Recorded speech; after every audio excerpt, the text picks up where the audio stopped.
Hello, everyone. I'm here for a slightly different type of video. Today, I'm going to be reviewing a film. I know I predominantly cover music on here, but if you've been following my channel, you will notice I have been covering the Amazon Lord of the Rings TV show, The Rings of Power, both season 1 and season 2.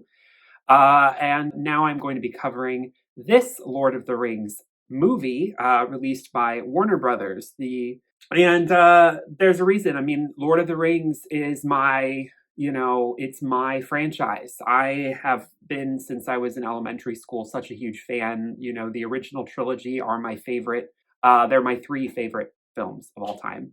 And I love the books. They're also my favorite books. So I am a very big Tolkien lore fan. I've read the Silmarillion.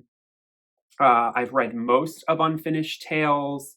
I've read the, isolated stories that were published by Christopher Tolkien from the Silmarillion. I'm a real consummate Tolkien, Lord of the Rings, Peter Jackson, everything that, that comes in that package. And I was very excited for the War of the Rohirrim. I want to break down my thoughts having now seen the film. I'm going to try and keep this to as few spoilers as possible. So I'm going to try and avoid talking too much about the plot because, again, there's a lot of spoilers. And if you're not familiar or you just want to go in blind, I don't want this video to be unwatchable for you. But I will, if I potentially say a spoiler, I will warn beforehand. So you can just skip like a couple seconds beyond. But I covered Rings of Power, both season 1 and 2. And if you've watched those videos, you will know that I have many gripes with that series, as do most Lord of the Rings and Tolkien fans, particularly Tolkien fans of the lore, fans of the books. And this is the first Warner Brothers released theatrical film that is in the Lord of the Rings universe in 10 years, the last being the third Hobbit film released in 2014. The weakest of the three Hobbit films, I think we can all agree. But despite critically not being that great, it still did rake in a ton of money at the box office. All three of the Hobbit films made either $1 billion or almost $1 billion. So, and then of course, that's nothing to say of the original trilogy, which, adjusted for inflation, did gangbusters back in 25 years ago. It's been a rough road being a fan of the Lord of the Rings franchise. The original trilogy was so impressive, and then the Hobbit films 10 years later, although having the same director, having the same producers, the same production companies, like a lot of the same talents, same composer, and so many things coming back, it just wasn't on that level. It wasn't on the level that that it could have been, but I think it was also set up for failure. They made it 3 films when it really should have been 1 film, if not, maybe 2 films would have been justifiable, but 3 was absolutely taking it too far. They stretched that story so thin that, you could see through it. And it was meant to be a lighter story. It wasn't meant to compare to the original trilogy, which is much darker, more complex, more adult. The Hobbit tale is something much more, I think, suited for like a Disney film or the original, animated versions that came out in the 70s. That was much more a better adaptation, more appropriate for the type of story. And then we get in 2022, the first season of The Rings of Power. And this is where I think it really started to, look bleak for Tolkien fans. Season 1 of Rings of Power was a lot worse than season 2, although season 2 was only a marginal improvement. The writing is the biggest weakness of that show, and also lore accuracy and consistency within that lore. They're making up a lot of stuff, and they're bending a lot of things that have a lot of Tolkien fans very upset.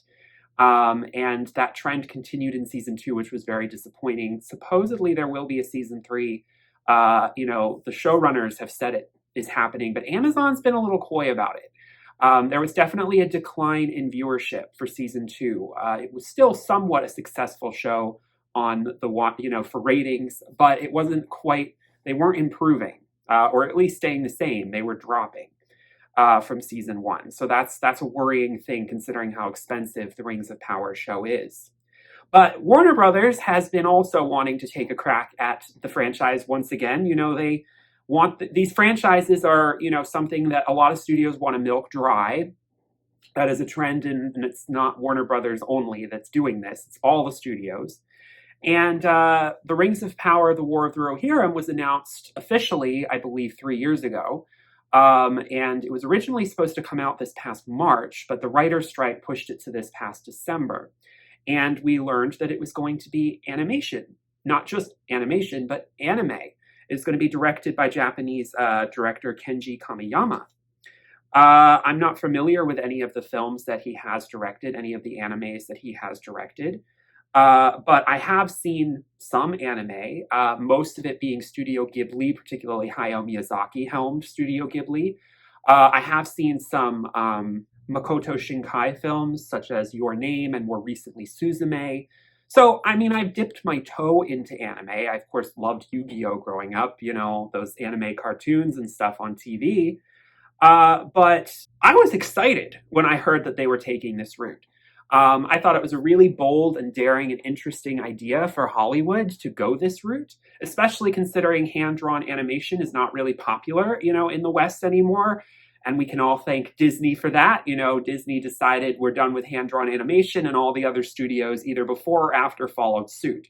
And now it's very rare that you ever get a 2D animated film from a Western Hollywood studio. But Japan is keeping it alive.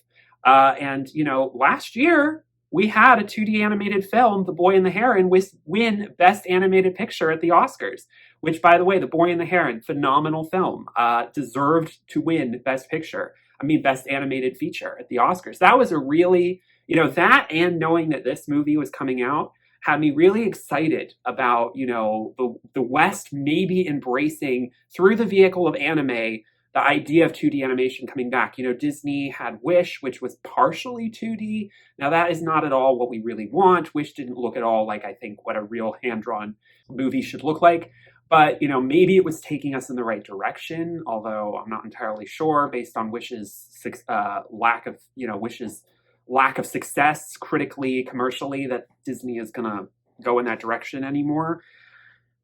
But all that's to say, this was a really kind of interesting and ballsy move. And I was really impressed that, New Line Cinema was, going back into the world of Tolkien. Peter Jackson is an executive producer on this project, along with, I believe, Fran Walsh, who, was one of the writers on the original, along with Philippa Boyens, who was one of the writers of the original.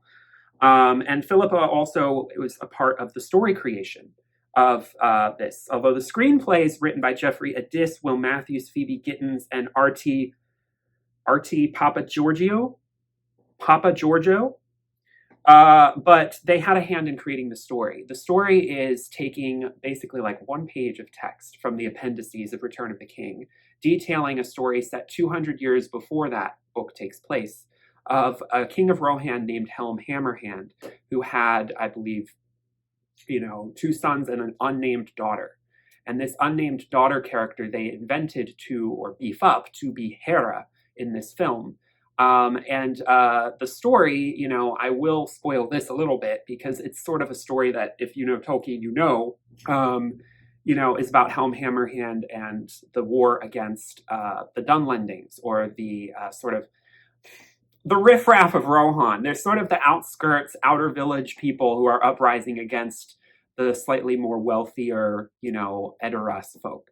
Again, if you're familiar with Tolkien and The Lord of the Rings, you know what I'm talking about. If you're not, you might be like, I don't know these things. I think the movie does a pretty good job at, if you've not seen The Lord of the Rings, I think it might be hard for you to get into some of it because just some of the place names, you might be a little confused. There's not a lot of setup as to who the Rohirrim are, who the people of Rohan are, and how they're different from the people of Gondor. Obviously, these are humans. These are men and women. They are not elves. They are not dwarves. And obviously, they are not hobbits. And I think quite a few people's disappointment, none of those characters or types of characters feature in the story. But they're not supposed to. They do not play a role in the events of Rohan at this time.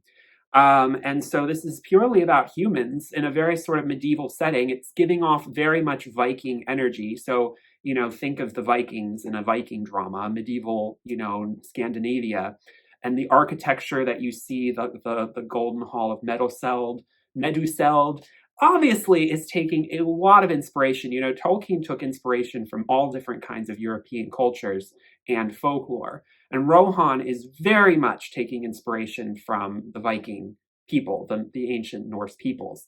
And just like Gondor is sort of a little bit more like taking inspiration from the Romans and more southern ancient European societies. But we have a character from the original trilogy, Eowyn, voiced by Australian actress Miranda Otto, who narrates the film. And she's not just in the beginning of it, she comes in periodically, which I actually really liked, to tell the story.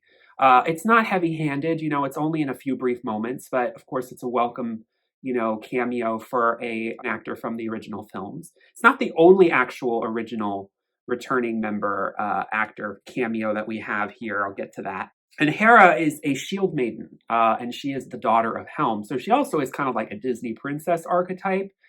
I saw, of course, because this is an anime, there's definitely comparisons that, can be taken to certain Studio Ghibli female characters. One in particular, Nausicaa, from the film Nausicaa, Valley of the Wind. That is actually, as of filming this video, one of the few Studio Ghibli movies I have not seen, particularly one helmed by Miyazaki. I need to get on that. I need to watch that one. But I've seen most of his others. So I can't, comment to that comparison myself. But there is also a film I have seen, a Princess Mononoke comparison that can be made.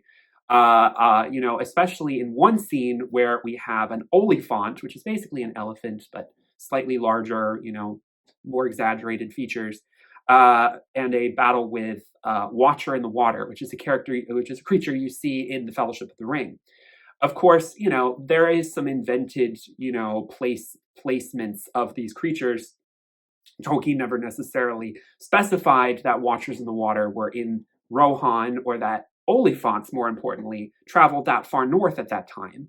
But I think it can be inferred based on the lore that, Mumakil and olifants in small numbers may have been, mercenaries hired to come and cause trouble, in the conflicts that were taking place in the north at that time. It's not too much of a stretch, I think, for the lore. And that's something I want to get at with this adaptation in general.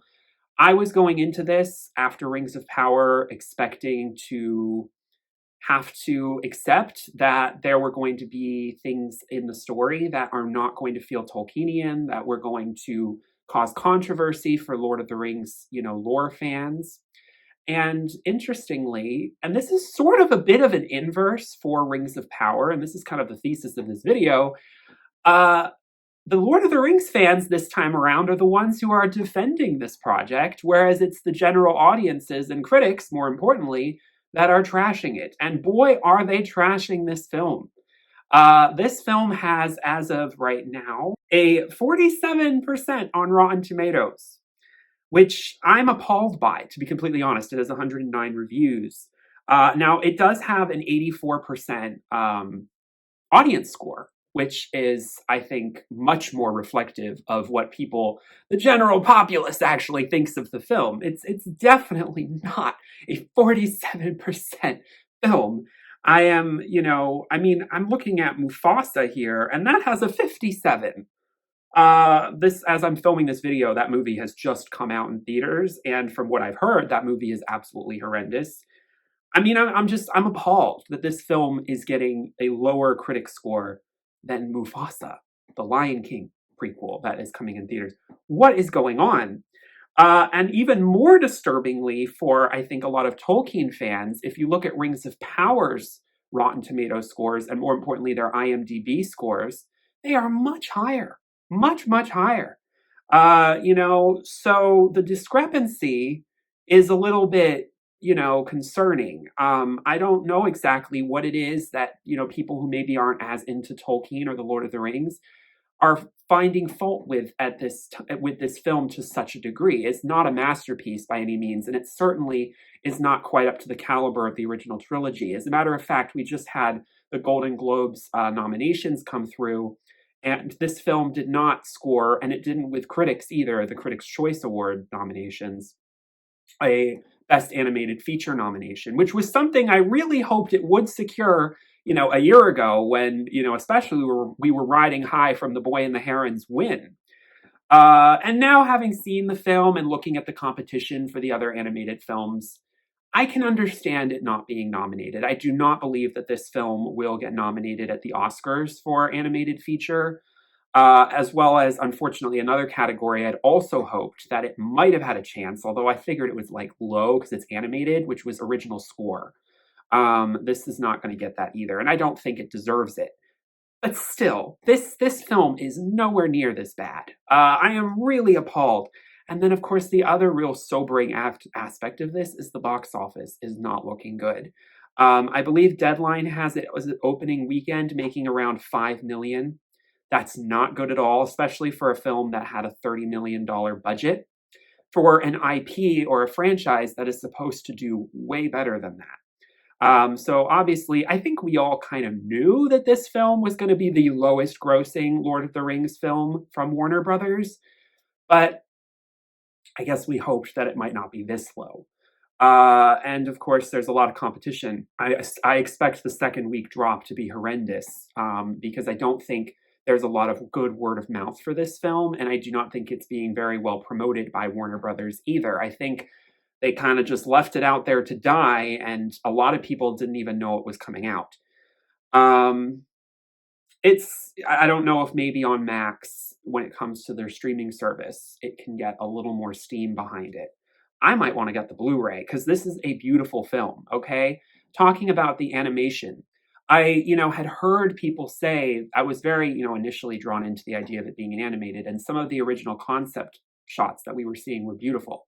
But then when we saw the trailers and some more stills came out, I think people were starting to say, oh, this is sort of like TV level anime. This is not, Miyazaki level anime. This is not, I believe, Ghost in the Shell, Kenji Kamiyama's previous anime, big budget kind of production level anime. And to be honest, I don't really see that much of a difference. But again, I'm not an anime expert. I haven't seen a ton of anime. I thought it felt very cinematic, and I thought it looked very cinematic for what it was, for the style that it was in. I certainly felt like the backgrounds were achingly gorgeously drawn, and I am a visual artist, so obviously I am going to, have a very visceral reaction to beautiful painted backdrops of Middle-earth in particular, which is my favorite fantasy realm. And so the backdrops are just absolutely gorgeous here, but I kind of had a feeling they would be. But the actual character animations themselves, I was going in expecting to be taken out of the story by the jerkiness, by the jankiness. I didn't feel that at all. I felt like the line work was strong. I felt like the designs of the characters were strong. I didn't feel like in the action sequences, the animation was jilted enough to take me out of them. Anime has a, kind of lower frame rate, let's just put it that way. And that's part of its style. And yes, there are a few times where you notice that more in some of the action moments. But it doesn't bother me enough to take me out of the story. You get used to it early on. And once the film starts rolling, you're just in with the style and in with the ride. And I do think there's a whimsicality to animation that suits Lord of the Rings so wonderfully. I love the original Peter Jackson films, but perhaps they could have been even more elevated if they had been animation. I'm not necessarily saying they had to be anime. Maybe it could have been more just like traditional 2D hand-drawn animation, like the Ralph Bakshi films. And of course, I love that they were live action, but there is something magical about animation. You can do so much with it. But, of course, live action is great too. But I'm so glad they chose not to do this film in live action. However, unfortunately, based on the box office and the critical response, Warner Brothers is probably not going to look at this and think, let's make more Lord of the Rings stories in animation. I don't think that's the message that David Zaslav is going to be taking from this film's success, or lack thereof. Which is unfortunate, because I've seen a lot of Tolkien fans say that this is the route they would rather see future Tolkien adaptations going. In 2 years, Warner Brothers is going to take another shot with The Hunt for Gollum, which is slated to come out. That's in production right now. I believe Andy Serkis is going to be directing. And there is a lot of speculation that a lot of returning characters, actors from the original trilogy, are coming back beyond just Andy Serkis. But that will be a live action film, and that will be sort of more like a midquel because it'll be set more like in the events of the beginning portion of Fellowship of the Ring, when Aragorn and Gandalf are looking for Gollum at the same time that the orcs are looking for Gollum after Bilbo took the ring. I have, I could make a whole separate video about what stories I believe are more appropriate to be adapted from Tolkien's books than others. And this is not necessarily the story I would initially gravitate towards. I would definitely be more interested in doing an Aragorn backstory. And I'm sure that there will be a little bit of that sprinkled in this. But I would be more interested in going that route rather than focusing so much on Gollum. But I think Warner Brothers sees Gollum as sort of like Stitch, like this merchandisable character that people are so familiar with that will draw people in. And so, unfortunately, money governs all of these decisions, and I wish it wasn't the case. But that's the society we live in. That's the system of Hollywood. So, speaking of this movie and this particular story, I thought it was a really interesting choice. I was reading about how Philippa, and Peter Jackson and Fran Walsh, who is also, I think, somewhat involved as a producer, when they were thinking about what Lord of the Rings, movie they wanted to make, they felt like, well, we have to work within the rights that we have because unfortunately, Warner Brothers and anyone only ever has the right. The Lord of the Rings books and its appendices and The Hobbit. No one has the Silmarillion. Those rights are not for sale. They are not to be for sale in the foreseeable future. That is undeniable at this point. So we can't have those discussions, which is a shame. But them choosing to focus on Rohan, I think, was very interesting. Rohan is much more focused on in the Two Towers film. And so for specifically the Two Towers, this definitely feels like a prequel. And that's why having Éowyn come back is so important. There's a lot of mirroring of Hera being sort of like a prototype of Éowyn and Helm Hammerhand being a prototype to Theoden. And of course, there are a lot of moments where you see that parallel. And, Tolkien recycles a lot of his ideas. A lot of his stories, I would say they're original, but they also have recurring themes. And so I wouldn't necessarily consider that a problem because the story of a leader constantly facing opposition and having a headstrong daughter who, against the odds, proves their bravery is something that, I think is a bread and butter story for Tolkien. And even though Hera is an invented character, I actually feel, and I think other supporters of this film agree, that Hera's story and her character fits within the Tolkien mythos better than perhaps some of the Rings of Power female characters. And there is a whole discussion that can be opened up here that is very toxic, very negative, very sexist, in that, a lot of attackers of the film are pointing out that this is an invented female character who's blown up to be the protagonist when this is not really meant to be a Mary Sue girl boss type story. The incels are always going to incel and throw a hissy fit when they see women have any part of their, play set. And to that I say, well, did you have a big problem with Peter Jackson replacing Glorfindel, rescuing Frodo from the Nazgul with Arwen? Because it's a similar kind of thing where a female character is inserted into a male character's space. In the original text, a bit of a spoiler here if you're not familiar, so warning, the character of Frealoth, who is a cousin of the brothers and daughter Hera of Helm Hammerhand, is the one who actually slays the antagonist Wolf, not Hera. And then, of course, Frealoth becomes the next king of Rohan and establishes a new line, which, of course, in the movie does end up happening. They still, go back to the original story. There's that deviation, but it goes right back, to the original story. Hera does not want the throne. She's, adventure beckons elsewhere. She has to go meet Gandalf, which I think is a real fun, yes, inventive and tongue-in-cheek way to appeal to fans of the first film. But it kind of makes sense, especially when you consider the context of her finding those orcs and them talking about looking for rings. And it would fit into the kind of overarching story of the War of the Ring that's percolating at this point. I do think that it's interesting that this movie has the Lord of the Rings in the title, because there's almost nothing to do with rings in this movie. But I understand why they had to put it in there, because they want people to know what this is. The average person is not going to know who the Rohirrim are, who Eowyn is, well, more importantly, who Helm Hammerhand is. And so putting the Lord of the Rings in the front helps people know, oh, it's in that universe. Even if it was just called The War of Rohan, which was a title I think would have made a little more sense, and a little bit more potentially audience friendly, I still don't think it would have had enough, initial grab, it wouldn't grab people quite the same way as putting The Lord of the Rings in the, prequel of it in the title. But this feeling like calling it The Lord of the Rings feels disingenuous, because this story has nothing to do with Sauron. This story has nothing to do with the One Ring or the 9 rings for men.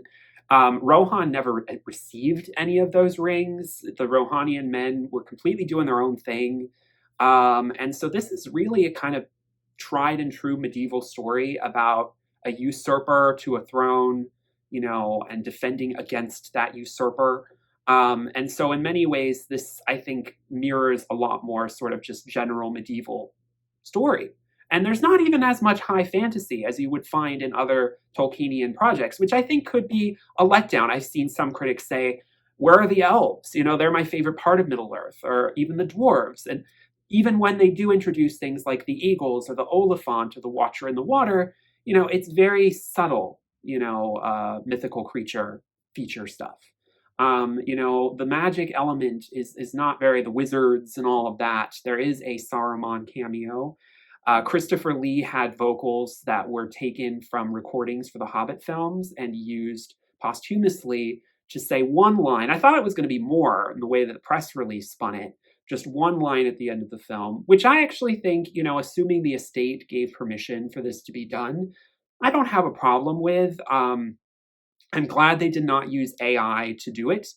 As long as the estate gave the okay, I think Christopher Lee would have been thrilled to posthumously kind of have new lines read in the same way they, did that for Robin Williams in the recent Disney 100 special where they had the genie speak.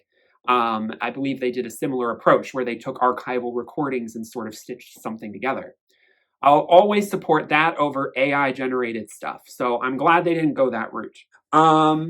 But there's very little of that. There are some supernatural things thrown in. I was really taken aback by, at one point, how spooky the story was trying to go. Then I feel like the story kind of, about faces very abruptly from that and leaves a few questions about Helm's powers. What he's supposed to be a regular mortal human. He's not even a Numenorian who is, considered to be, much more long-lived and stronger and taller in stature and all these things. He's just a guy, but the film alludes to him being, slightly more metaphysically powerful than the average person, which of course Tolkien does say in the story. There's so much that's lore accurate about this. Like they just add in, stuffing around it to beef out a 2-hour movie. And for the most part, I don't have a problem with it. And it seems like a lot of lore experts don't either. As long as they're okay with having a female protagonist. Helm Hammerhand is much more in this movie than I was seeing some initial reviews say. I was worried that, this was really going to just be the Hera show, but her brothers and Helm and Wolf feature prominently in the story. In fact, I'm not entirely sure, but the character of Olwen, it's not her mother, but it's some character who has a matronly kind of role for her, has also a pretty big role. So there's another female character. And I was really impressed that Helm still felt like a very central protagonist of the film, despite Hera still kind of stealing the show in many places. I felt like there was a good distribution of valor and characters to root for. It wasn't all focused on one character. And in the same way that I feel like Frodo and Aragorn are both co-protagonists of The Lord of the Rings, Helm and Hera are both sort of like yin and yang protagonists for this film, and they work really well together. They bounce off of each other really well. That masculine and feminine energy. But I also appreciate that Hera, she is not, she's not always successful with everything that she does. We see her get knocked around. She struggles to fight these powerful men in a realistic way, for those concerned that Hera might feel too unrealistic to like Marvel superhero kind of focused. I feel like Hera feels so much like Eowyn, just a really brave, headstrong female character who wants nothing more than to just protect her people. And the instances that she gets to prove herself are instances that feel organic. They don't necessarily feel like they orchestrated it to, put so much on her shoulders that's unrealistic. When Rohan is under attack and she, shepherds everyone to Helm's Deep, it's very much in line of what Eowyn does in the original films, and it feels natural. It feels organic. It feels like this is what could have happened. She's not necessarily on the front lines. She is behind the scenes working with what she can, what women could do historically at the time to prove themselves in a very, male dominated arena of war and battle. And so the misogyny that might come out for the people who are hating on this film for Hera, she's a little one-dimensional at times as a character.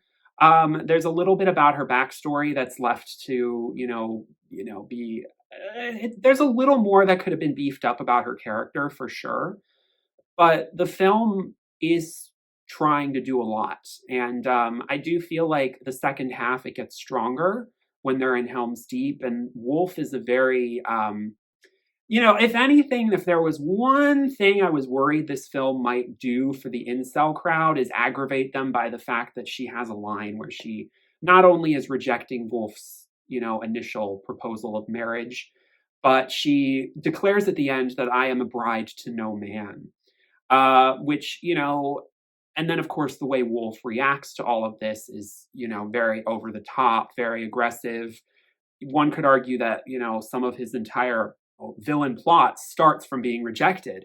Wolf is the ultimate incel, which, I suppose that crowd may not like seeing themselves portrayed in such a negative way. It's like, if the shoe fits, if you can relate to Wolf, you might have a problem. You might want to look in the mirror, because at the end of the day, I think that it's very clear, good versus evil. Even though it is a different kind of story for Tolkien. It's men against men, there's almost no orcs. In a lot of Tolkienian stories so far we've seen adapted, the bad guys are the orcs or the Nazgul. We don't often see, men fighting against men, or, without Sauron, puppeting them. Wolf is not a puppet of Sauron. He's just a guy. He's just a guy who wants power. And, when he doesn't get his way, lashes out. And unfortunately, if you look at history, that's all too common. We've got a million of those, possibly still today, running governments. It's not, I think, a stretch to make these characters what they are. And Tolkien wrote this character that way. Although, again, they did, add in the sort of element of him being the spurned lover, because obviously in the original novel, Hera and Wolf don't have any sort of relationship, because Hera is not really mentioned in the original text. So they did, fluff up a bit of that backstory, having Hera and Wolf be childhood friends, and then when he wishes to marry her, she's uninterested. But I think there's a lot for everyone here. I just think this is a very even-handed adaptation that feels much more in the spirit of how Peter Jackson did. The Hobbit films weren't as good, but in The Hobbit and the original trilogy. Rings of Power, you can tell there's a huge difference in who made these projects and who's writing them. Because this project just does feel much more in the spirit of Tolkien. And I like that they spotlight a female character. I think that, there still are so many male characters in this. There are so many badass male fight scenes that you get the best of both worlds. I think you really do. And of course, there still is, Helm Hammerhand, who is a protagonist and, not villainized in any way, shape, or form by this adaption. I do think it's a little crazy, again, slight spoiler, that he can kill someone with one punch. That took me out of it a little bit. I was like, he's dead? He killed that wolf's father like that? That was a little surprising. But yeah, this is a pretty entertaining movie, and I was fully swept up in it. I will say the music was something I was a little let down by. I'd heard the score before watching. Obviously, the return of the Rohanian motifs did bring a tear to my eye. Stephen Gallagher was I think, assistant composer to Howard Shore's in the Hobbit films. So they had a connection already, and I think Stephen Gallagher knew the mantle he was taking on. But at the end of the day, I don't think this score is anywhere in the same category as even the Hobbit score to a certain degree, but definitely the original trilogy. Obviously, the parts he's borrowing from Howard Shore are incredible, but they're actually not used that much, which I suppose is okay because at a certain point you do want the film to have somewhat of its own identity. And the Hera theme does have its own kind of distinct motif, although it's not nearly as memorable or strong. It's sort of a variation of the Rohanian theme. I will say that one thing I would have liked is a little bit more string. That emotive fiddle that plays for the Rohanian theme was missing in a lot of elements where I would have liked it, that it was in the original films. And I will say also there's something to spotlighting soloists that the original got so well. I'm thinking of even that moment where Eowyn finds out that Aragorn might be dead, and we have, a female vocalist come in for a moment. There were moments where characters die, and I would have loved to have seen a little bit more of where's Ben Del Maestro? Obviously, he's grown up. He's not going to sing quite like he used to when he was a kid. But where is Elizabeth Fraser? Where are some of these great female vocalists who can articulate these paeans of heartbreak and loss in those moments? And, Fourth Aerlingus from the Two Towers soundtrack is one of the most epic battle cry motifs in score I've ever heard. And there's a very direct, inspiration moment at Helm's Deep where one could have easily created sort of, I guess, a carbon copy of that sort of epic soundtrack. And, I suppose at a certain point, one doesn't want this film to feel too much like a by the numbers retread. So I can understand why they want to do things a little different. But at that moment, I was like, come on, we could have made this score a little more epic. I mean, if you know what I'm talking about, the Fourth Aerlingus featuring Ben Del Maestro from the Two Towers soundtrack, you know what I'm talking about. Goosebumps every inch of the body, every time. Like, this Howard Shore is the best film composer of all time. I can't believe the only other movie I know he's composed the score for is Mrs. Doubtfire. Why is it that Howard Shore barely composes anything else but that and Lord of the Rings? It's so bizarre to me. Those are the only two films off the top of my head I know he scored. Did he do A Beautiful Mind? Maybe. I'm not sure. He's done very few films outside of Lord of the Rings, especially in the 21st century. But anywho, I digress. The score is fine. I do want to give a shout out to the closing credits song featuring the British artist Paris Paloma. When it came out in November, I was definitely, very intrigued. I think she has a very, she carries that, lilting vocal, washing over the mountains in the wind kind of energy that I think is very Scandinavian, very Nordic.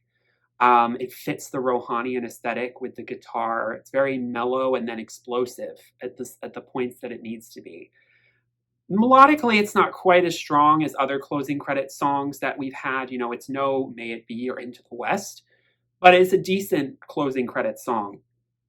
And so I was impressed, and it was my introduction to Paris Paloma. She's a very talented folk singer and an alternative singer. And so I really love her vocals, and I love her new album that came out this year. So I do think that, there's also a few other vocals that are sung, I believe, by the actor who plays Hama, is singing at one point. He has a decent voice. So there could have been more music. Lorraine Ashburn, I believe, who plays the voice of Olwen, does a funereal dirge for Helm. And it reminds us all, I believe, if we've seen the Two Towers extended editions where Miranda Otto attempts to sing, that was always one of the few moments where I think my mom always had to cover her ears watching the movie because, it's not meant to be a gorgeously executed vocal. It's very meant to be broken and dramatic and emotional because Eowyn's bawling at the loss of her brother, but it's not a very strong vocal performance. And this is a little stronger, but it definitely kind of almost, even in the melody line, sounded a little familiar to that. The Rohanian people do have their own tongue, but they commonly speak the common tongue of men, which is again also explained a little bit when Hera approaches the eagle and she says, "I've heard that eagles can understand human speech." Because she does actually employs one of the eagles for a certain task.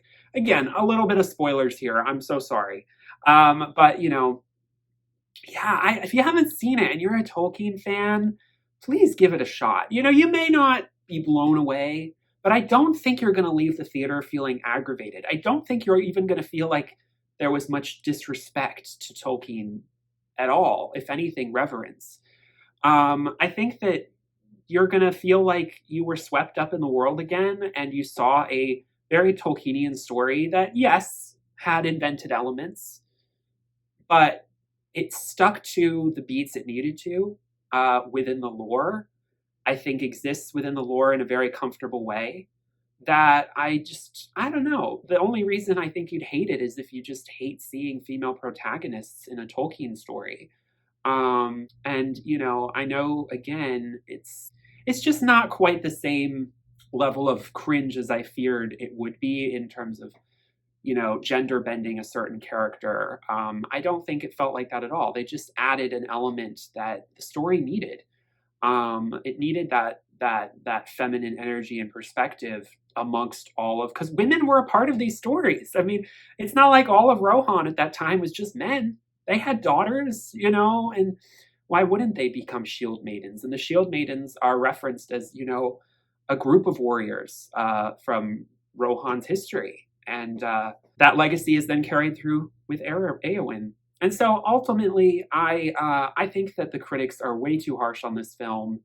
The animation, I thought, was for the most part beautiful and in service of the story. I certainly am going to want to get it on physical and look at it in much more high definition because I thought it was beautiful. And I think it is worth seeing in theaters. I've seen some reviewers say it's not. I think it is, especially if you like visuals like me. And as an artist, I just can't help but be blown away by the visuals.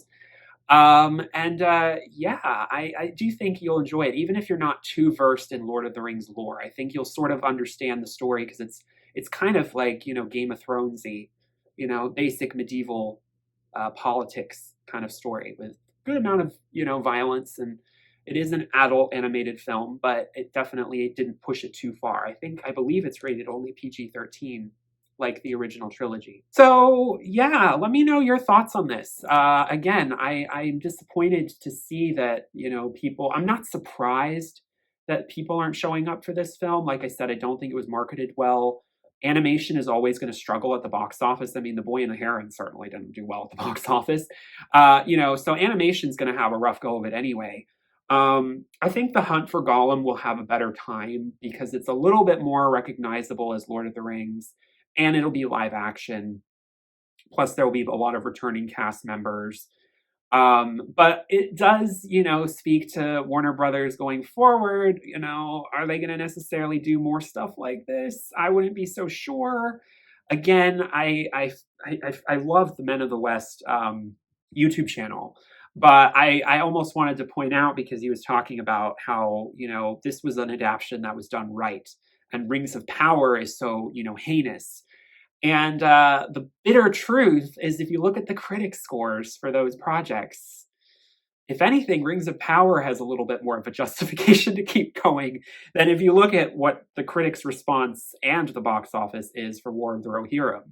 I mean, if you want more movies like this, I wouldn't hold your breath. And again, the Tolkien, fandom has to contend with the unfortunate reality of the rights to the Silmarillion being under lock and key for an indefinite, potentially till public domain, which is, like 80 years from now, time in the future. And without that source material, is there that much more that can be mined from the Lord of the Rings? Because you can bleed something dry, and I was worried that this movie would do that, but it felt justified. This movie exists, and I'm okay with it, and it felt justified for its own existence. Whereas Rings of Power feels like bleeding dry a few pages and using the spaces in between to just run amok of the entire canon of the story. There was a lot of respect and, I think care put into the screenwriting. And I think Philippa Boyan's having a hand in that is the reason why. Wish we could have gotten Philippa and Fran on that Rings of Power. Rings of Power show. Whew. Anyway, yeah, let me know your thoughts. Thank you all so much for watching. I hope you all have a wonderful holiday. I'll see you all in my next video. Please give this a like, by the way, if you enjoyed. And subscribe for more content from Lord of the Rings, though I mostly cover music. Whenever a new Lord of the Rings project is released, I will cover it, but otherwise may not. But, if you're interested in pop music, such different worlds. The fact that I cover these two things, it's kind of random, but anyway. Thank you all again for watching. I hope you all have a wonderful, blessed day. Peace, love, and light. Bye.